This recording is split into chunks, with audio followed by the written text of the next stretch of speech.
When I get that feeling, I want some freedom feeling. So just coming on real quick again, I've talked about this before, but it's about the narcissistic mom with her children. So again, you can have the golden child, the scapegoat, and then there's usually an invisible child as well.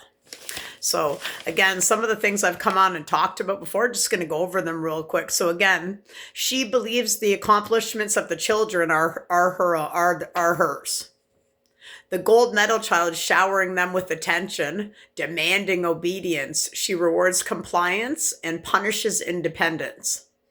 So again, anyone who has free expression or is different opinions, they get to wear the shame, guilt, and be emotionally manipulated by her. Keep in mind, as I'm talking about this, see where you fit into this as well. It could be with a partner, could be with a karmic father or a karmic friend, wherever you are on your journey, but this is just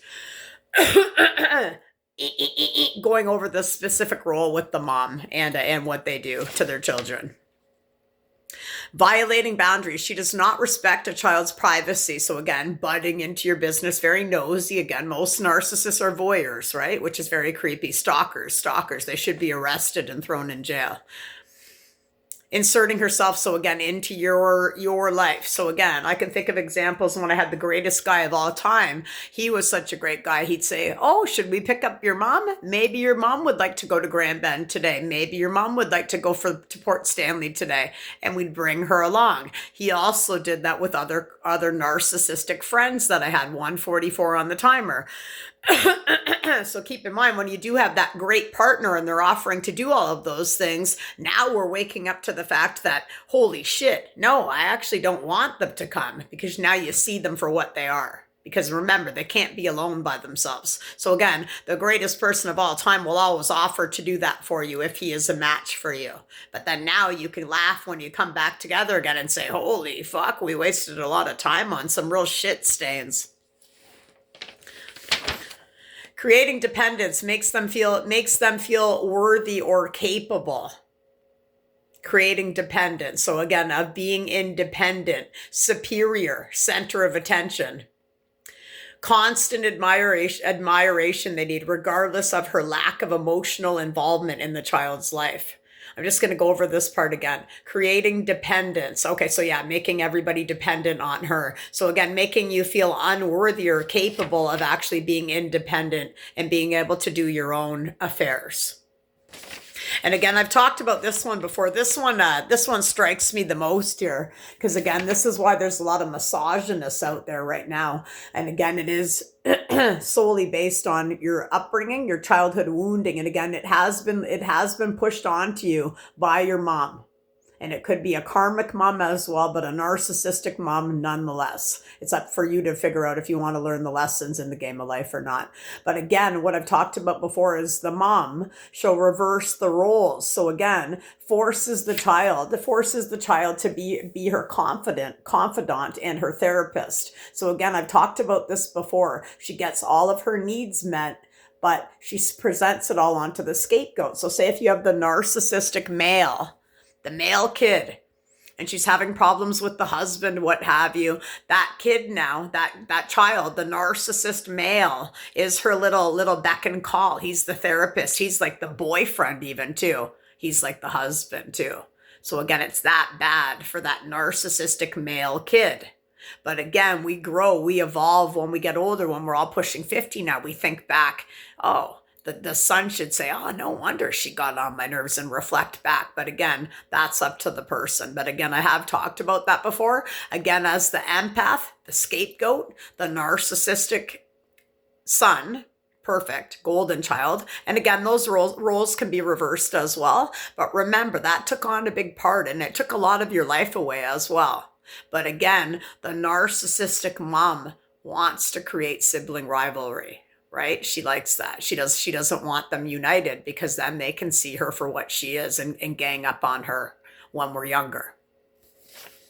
So again, scapegoat is the one that's targeted on frustrations and insecurities. The scapegoat, which was me, I got to wear all of their shame, their failures, and again, very triangulated. Again, I already said this, sets the siblings against each other to prevent unity. I already said that. Maintaining her position as the powerful authority figure, right? So again, you can present this with any role in life right now, with any other job. Somebody with an authoritative position would be much like this as well, whether they're a misogynist or a Jezebel. And again, in public, very perfect, right? It's the perfect family, right? Again, even if you're friends with your mom and you have Facebook, they would always want you to be presenting. Sorry, I'm having trouble speaking. Again, it's voice to skull. It's again corrupting everything that I'm talking about, going after my jaw too right now in a targeted program of not speaking. I'm going to keep speaking. I'm going to get the news flash out for people.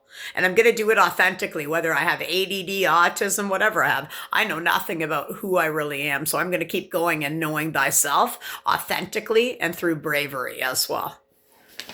Because I'm healed, right? And I can continue healing and sharing. And again, the power of share, it means that I care. But I don't care about cold-hearted people anymore. I've boundaried up from them, but they care because they still want you to put them on that pedestal, but they never even cared for you once in their life. Again, you'll get to that at some point. It depends how much healing you've done to see that. So again, they assign specific roles. Very neglectful at home, very cruel. They're very cold, calculated, and cruel. But in public, very amazing. Kind of like the grandiose ex-boyfriend. Arms are getting so very, very, very getting targeted here. I'm going to lean down on the pillow for the remainder of the video. And the last part I wanted to say very quickly is, again, there's also a lost child. So the lost child is very invisible.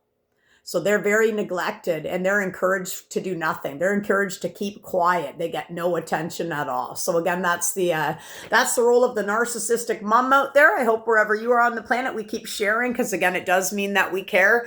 But again, when we boundary up and get away from these people, there's no more care for these people. They're very cold, calculated, and very vindictive and manipulative.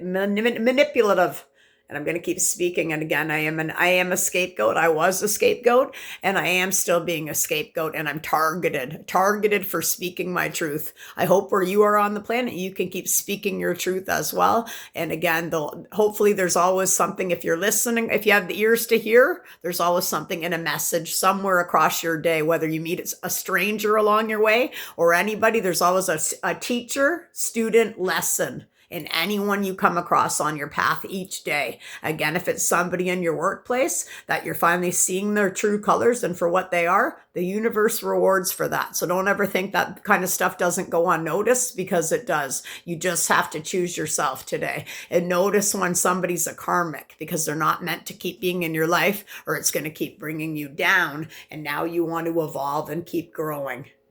8:01 on the timer. Wherever you are on the planet, keep growing, keep glowing. Namaste. And again, just for today, I've got my laundry, 2 shirts and a sink, and I've got my just visiting shirt on today because, you know what? Who knows where the fuck I'm from, but I know that I do need to leave and get further away from my hometown. And I hope you do too. Because again, when you keep rising spiritually and with sobriety, you're going to come into your real soul tribe. And again, you can always be grateful for the friends that have come and gone in your life, because there were always some good ones, right? It's always going to be good and bad, but you always remember the good ones that taught you something along your way. Namaste.